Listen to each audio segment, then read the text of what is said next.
So you've got kids at primary school kids and teenagers who are going through all those changes, and you're dumping all this stuff on them at the same time. It starts to be the line between acceptance and tolerance and what actually might be promotion, and even, to use the more serious word, grooming. Yes. It starts to get very blurry. Yeah, no, it really does. I mean, when you look at sort of, I spoke to a lot of parents who their children underwent this grooming, honestly, and they anecdotally noticed, and I spoke to so many parents who noted this independent of each other, that it was a social contagion. They would have a health class where they would learn, gender is a social construct. You can, if you're feeling uncomfortable, perhaps it's because you have a different gender ideology or different gender identity. And all of these kids who were, prepubescent, early pubescent, all of them were uncomfortable with their body because of course they were. And lo and behold, after this health class where it was introduced, all the kids in the class, or like 80% of the kids in the class, suddenly identified as non-binary or transgender. And what's really interesting, you were talking a little bit earlier about sort of liberals and more conservatives, and sort of how there is a surprising amount of overlap on these issues. One of the most powerful things that I've heard recently was a podcast series done by the Free Press called The Witch Trials of J.K. Rowling. And the host is a fascinating character in herself, Megan Phelps Roper. She was part of a cult, and she grew up in a cult, and she escaped it.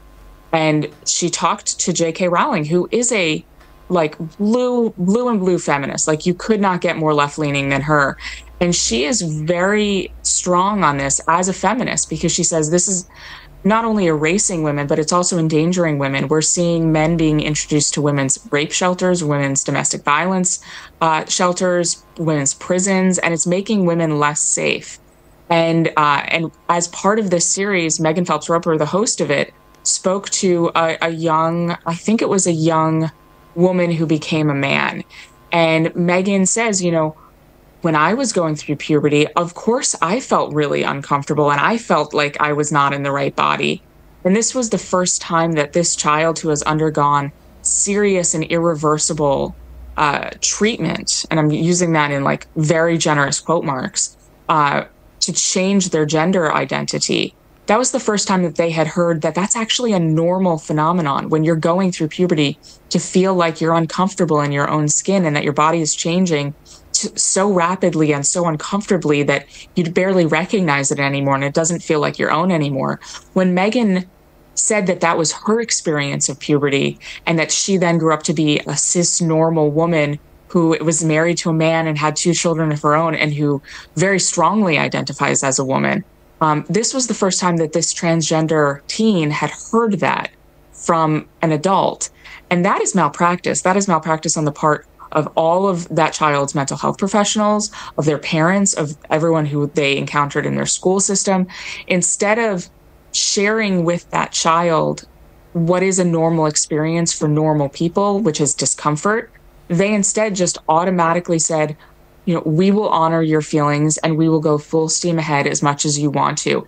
And that seems like the nice thing to do, because this child was so strong and adamant in their desire to change genders. But ultimately, it was deeply unfair and catastrophic change to this child that is irreparable.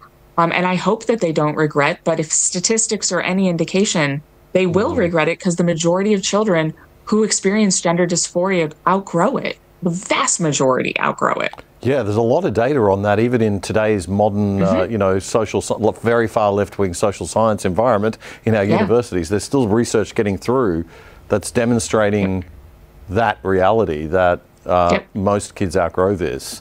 Or they just find out they were gay, or they find out they were, and that's confused. That's another sort of strange bedfellow that we're finding, is that a lot of gay and lesbian individuals are like, wait a second.